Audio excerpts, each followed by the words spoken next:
Assalamualaikum warahmatullahi wabarakatuh. Salam sejahtera.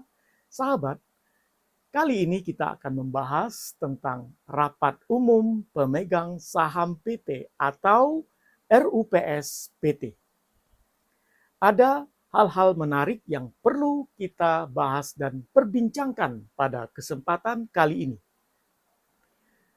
Dalam pembuatan RUPS PT, ketika notaris dipercayakan dalam pembuatan RUPS PT, maka ada hal-hal penting yang harus kita perhatikan.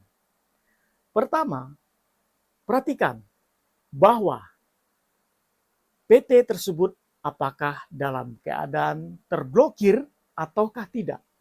Kalau terblokir, maka proses ini membutuhkan waktu yang lama dan harus dituntaskan oleh mereka. Sehingga kalau ada RUPS yang akan diadakan atau yang sudah diadakan, itu bisa dilakukan penundaan atau diabaikan.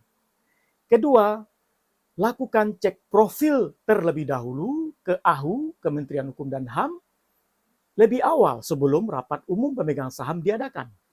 Biasanya memakan biaya sekitar 500.000 yang dibebankan kepada klien kita atau PT tersebut, dimasukkan ke dalam biaya yang sudah kita mintakan kepada mereka. Ini penting dilakukan, kenapa?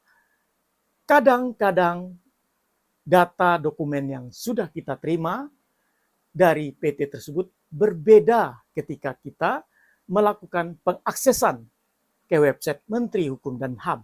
Kalau berbeda, ini akan membahayakan kita karena notaris adalah penanggung jawab 100% akses PT di Kementerian Hukum dan HAM. Yang ketiga yang harus kita perhatikan adalah waktu 30 hari itu ketika mereka rapat umum pemegang saham terutama di bawah tangan itu adalah 30 hari ketika mereka rapat di bawah tangan.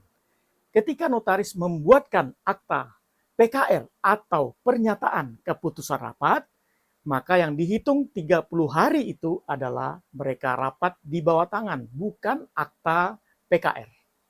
Ini yang harus diperhatikan. Kalau mereka meminta notaris, mengundang notaris dalam RUPS, maka 30 hari itu dihitung adalah sejak akta relas atau akta berita acara yang dibuat oleh notaris. Itu yang harus diperhatikan bagi kita notaris kepada mereka yang akan membuat akta RUPS dan diingatkan itu. Jadi bagaimana ketika kalau akta itu atau rapat itu lewat dari 30 hari, maka kita notaris jangan sesekali membuat akta penegasan terhadap rapat yang mereka lakukan atau mereka buat. Jadi tidak ada kata-kata penegasan terhadap akta PKR yang kita buat atau RUPS di bawah tangan yang mereka buat. Itulah yang penting harus kita perhatikan di dalam proses pembuatan akta PT.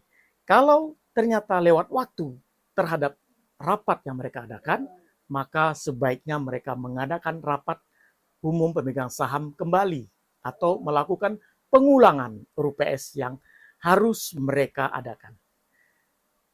Bapak, Ibu, saudara-saudara sekalian, para sahabat, itulah hal-hal yang harus kita perhatikan dalam proses pembuatan, tahapan-tahapan pembuatan rapat umum pemegang saham PT.